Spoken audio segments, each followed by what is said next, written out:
Hello guys, welcome back to this channel. Guys, इस video में हम लोग IRFC के ऊपर बात करेंगे, लेकिन शुरू करें उससे पहले आपसे रिक्वेस्ट करना चाहूँगा, अगर आप इस चैनल को फर्स्ट टाइम देख रहे हैं तो सब्सक्राइब कर लीजिए और बेल आइकन को ज़रूर से हिट कर लीजिए ताकि आपको वीडियोस की नोटिफिकेशन मिलती रहेंगी और आप सबसे पहले देख पाएंगे। दूसरी रिक्वेस्ट ये है गाइस कि अगर आपको डीमैट अकाउंट ओपन कराना है तो डिस्क्रिप्शन बॉक्स में एक लिंक है आपके लिए, उसे क्लिक करके आप अपस्टॉक में अकाउंट ओपन करा सकते हैं। तो इंडियन रेलवे फाइनेंस कॉरपोरेशन की अगर हम बात करें तो देखिए, आज 7 जून 2021 को इसके अंदर ज़बरदस्त आग लगी हुई है। अभी ये आपको बताना चाहूँगा 3.38% की तेज़ी के साथ अभी ट्रेड हो रहा है NSE के ऊपर। अगर आप देखें तो 24.50 के ऊपर अभी ये ट्रेड हो रहा है। 12:50 का स्टेटस है। आज ये ओपन हुआ था 24.00 के ऊपर और 23.90 का मात्र 10 पैसे का लो बना करके 24.65 का हाई बना चुका है आज अभी तक इंट्राडे में।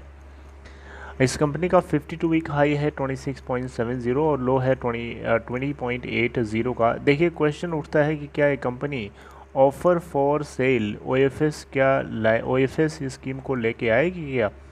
तो देखिए, इसके ऊपर हम बात करेंगे, लेकिन इससे पहले मैं आपको बताना चाहूँगा कुछ पैरामीटर्स के ऊपर कि कंपनी के अंदर ये जो मोमेंटम बना हुआ है क्या ये सस्टेनेबल है या फिर एक टेम्पररी है।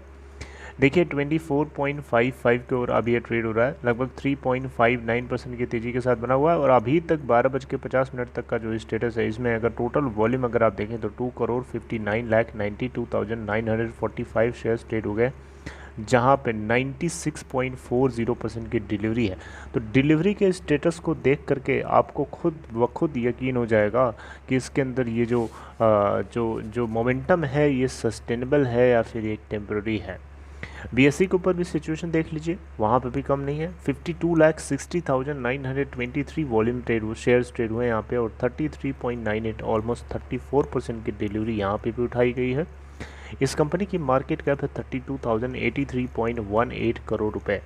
देखिए, कंपनी ने Q3 के अंदर तो धमाकेदार प्रॉफिट लेके आई थी, लेकिन Q4 के रिजल्ट अभी तक आए नहीं हैं। आएंगे तो आपको अपडेट किया जाएगा और उम्मीद है कि इसके अंदर भी अच्छे रिजल्ट आएंगे।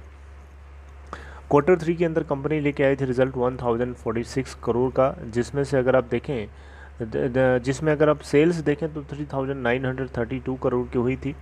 अदर इनकम यहाँ पे इसमें इन कंपनी को नहीं हुई है। टोटल इनकम वही है जो अदर इनका सेल से हुआ है, मतलब सेल से इनकम आई है।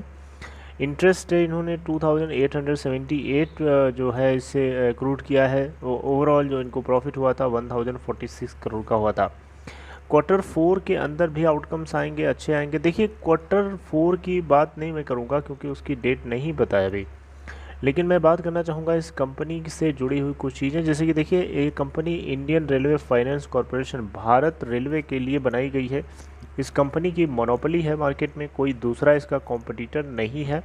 तो डेफिनेटली इसके स्टॉक प्राइस में आपको मोमेंटम आने वाले टाइम में भी लॉन्ग टर्म में दिखाई देगा। रही बात OFS की ऑफर फॉर सेल की, तो हो सकता है कंपनी नेक्स्ट ईयर या इस ईयर के एंड होते होते लेके आ सकती है। उसके लिए कोई कंफर्म न्यूज़ डेट या अभी कंपनी की तरफ से कोई डिस्क्लोज नहीं हुई है, लेकिन आने वाले कुछ महीनों में या इसी साल के एंड तक या न्यू जो ईयर आएगा उसमें हो सकता है कंपनी ऑफर फॉर सेल लेके आए। रही बात इसके IPO लिस्टिंग प्राइस 26 के अराउंड लिस्ट हुआ था और ये उसको क्रॉस कर सकती है। इस समय जो मोमेंटम इसके अंदर दिखाई दे रहा है, इसको देख के ऐसा लगता है कि ये उसको क्रॉस कर सकती है। देखिए, अगर आप पूछेंगे कि यहाँ आपको क्या करना चाहिए, पोजीशन लेनी चाहिए या नहीं लेनी चाहिए, तो देखिए डिसीजन आपका है, आप पैसा आपका है, आप चाहें तो ले भी सकते हैं क्योंकि डिलीवरी स्टेटस मैंने आपको ऑलरेडी बता दिया है। इसके अंदर जो डिलीवरी है उससे साफ साफ नज़र आ रहा है कि ये मोमेंटम काफ़ी सॉलिड रहने वाला है। लास्ट के 5 दिन की एक्टिविटी अगर आप देखेंगे तो लास्ट के 4 दिनों में तो ये बहुत ही ज़्यादा कोई मोमेंटम नहीं दिखा रहा था, एक फ्लैट ट्रेड हो रहा था, लेकिन एक दिन के अंदर इसके अंदर हमें ज़बरदस्त तरीके का एक सर्ज देखने को मिला है। कंपनी के रेजिस्टेंस सपोर्ट की बात करें तो देखिए 23.95 और 24.20 और 24.45 तीनों रेजिस्टेंसेस को आज ये मंडे के दिन ध्वस्त कर दिया।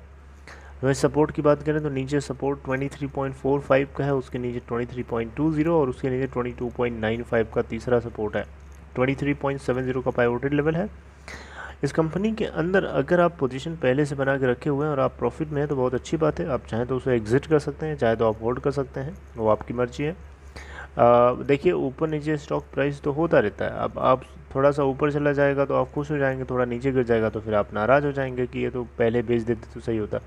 ये स्पेकुलेशन होती रहती है, ऊपर नीचे स्टॉक्स जाते आते रहते हैं। आपको एक सेट करना चाहिए आपका टारगेट क्या है, उस टारगेट के अचीव हो जाने के बाद आपको पोजीशन स्क्वायर ऑफ कर देनी चाहिए मेरे हिसाब से।